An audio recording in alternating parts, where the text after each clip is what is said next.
अस्सलाम वालेकुम दोस्तों, मैं ਤੁਹਾਡਾ ਮੇਜ਼ਬਾਨ ਮੁਹੰਮਦ ਸਾजिद ਵੀਰਕ ਤੁਸੀਂ ਵੇਖ ਰਹੇ ਜੋ YouTube ਚੈਨਲ ਮੇਰਾ ਸਾਈਵਾਲ ਟੀਵੀ। ਜਿਵੇਂ ਕਿ ਜਨਾਬ ਮੈਂ ਹਰ ਰੋਜ਼ ਕੋਸ਼ਿਸ਼ ਕਰਦਾ ਵੀਰਾਂ ਵਾਸਤੇ ਅੱਛੇ ਤੇ ਖੂਬਸੂਰਤ ਜਾਨਵਰ ਦੀ ਵੀਡੀਓ ਲੈ ਕੇ ਹਾਜ਼ਰ ਹਾਂ। ਇਸੇ ਤਰ੍ਹਾਂ ਰੋਜ਼ ਦੀ ਨਿਸਬਤ ਅੱਜ ਫਿਰ ਜਨਾਬ ਦੋਸਤਾਂ ਵਾਸਤੇ ਇੱਕ ਬੜੇ ਮਾਕੂਲ ਰੇਟ ਤੇ ਜਨਾਬ ਤੇ ਬੜਾ ਹੀ ਲਾਜਵਾਬ ਜਾਨਵਰ ਦੀ ਵੀਡੀਓ ਲੈ ਕੇ ਹਾਜ਼ਰ ਹਾਂ। ਉਮੀਦ ਕਰਾਂਗੇ ਵੀਰਾਂ ਦੋਸਤਾਂ ਨੂੰ ਸਾਡੀ ਅੱਜ ਵਾਲੀ ਵੀਡੀਓ ਵੀ ਪਸੰਦ ਆਏਗੀ। ਇਸ ਤੋਂ ਪਹਿਲਾਂ ਤੇ ਮੇਰਾ ਕੈਮਰਾਮੈਨ ਤੁਹਾਨੂੰ ਜਾਨਵਰ ਦੀ ਕਰਾਵੇ ਤਸੱਲੀਆਂ। ਸਭ ਤੋਂ ਪਹਿਲਾਂ ਸਾਡੇ ਚੈਨਲ ਨੂੰ ਕਰਨਾ ਸਬਸਕ੍ਰਾਈਬ ਤੇ ਨਾਲ ਲੱਗੇ ਬੈਲ ਆਈਕਨ ਨੂੰ ਕਰਨਾ ਪ੍ਰੈਸ ਤਾਂ ਕਿ ਸਾਡੀ ਹਰ ਨਈ ਆਉਣ ਵਾਲੀ ਵੀਡੀਓ ਦੇ ਨੋਟੀਫਿਕੇਸ਼ਨ सब तो पहलो मेरे वीर दोस्तों तक पहुंचे। जनाब दोस्तों वास्ते आज एक वैड लैके आए हैं, ताज़ा सूई है।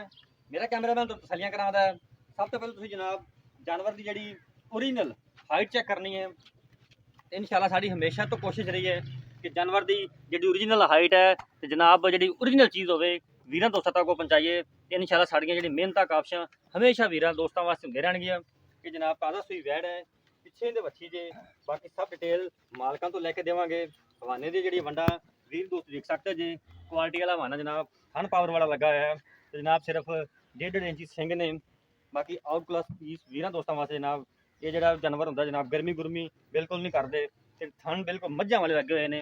तो थना के जनाब जो डिस्टेंस है माशाला देख सकते हो वीर दोस्तों के सामने जनाब फुल छो तुर तुर फिजिकली फिटनेस जी वीर दोस्तों जनाब वो भी चेक करावे। पिछे इहदे बच्ची जे ये बल्कि कह सकते हो दोवें बच्चियां माशाला आ भी बच्ची है तो पिछे भी बच्ची है।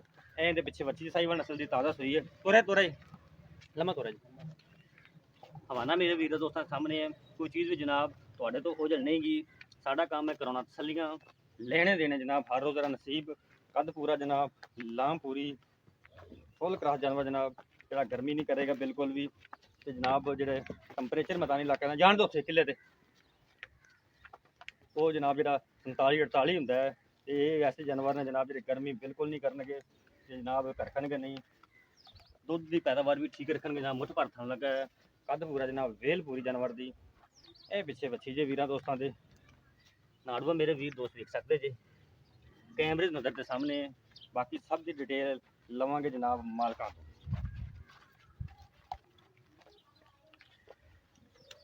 किनवा सुबह सुई दूजा दूजा सुबह सुई। हाँ जी पिछे देखी है बच्ची पिछे बच्ची पहला सुबह दूध कितना कर दे रही है जी दोस्त पहले सुबह जी 10 किलो दूध कर दे रही है घर दी अपने घर दी आम नॉर्मल रूटीन ते नॉर्मल खुराक आम जी आम पिछे इहदे बच्ची बच्ची इस दफा ज्यादा करेगी उम्मीद है। अजय कल राती सुंदी पई है। ठीक हो गया जी कितना बोला पहला देता 9 किलो जी पक्का 9 किलो आए कंडे ते तोल ते। अच्छा ये जेडे थान दे विच कोई छटा फुआर कोई छटा फुआर आवे गां मुठ तो आ जावे आपा पीछा पता नहीं करते ना जेर पाली गाने ओ। अच्छा दा मुल की प्यार मोहब्बत 1,90,000 रुपये 1,90,000 तो कोई प्यार मोहब्बत कोई गुंजाइश कोई वीर गुंजाइश की करिए घर का बहुत सामना सौखा है। चाह पानी तो होगा ना मौके पे आया चलो जी तुसी कहो कि को चाह पानी से थोड़े प्यार मोहब्बत चाह पानी हो जाएगा 1,90,000 तो हो जाएगा। हाँ जी अच्छा अपने किन्ने दूध की आवाज देने आप दो टाइम जरा चवा सकते हैं। ये दो टाइम 10 किलो होगा हुन इस टाइम दो टाइम दा 10 किलो 10 किलो हां बच्चे नु छड़ के ठीक हो गया। अच्छा जी ने 1,90,000 रुपये डिमांड की कोई भी दोस्त जानवर खरीदना चाहे सारा व्हाट्सएप पर रब्ता नंबर नोट करो 0322 70 87 633 फिर नोट करो 0322 70 87 633 ना सारा रब्ता नंबर ये सारा व्हाट्सएप नंबर। कल एक नवी वीडियो देने फिर हाजिर होंगे। उस तक आज मेजबान साजिद इजाजत।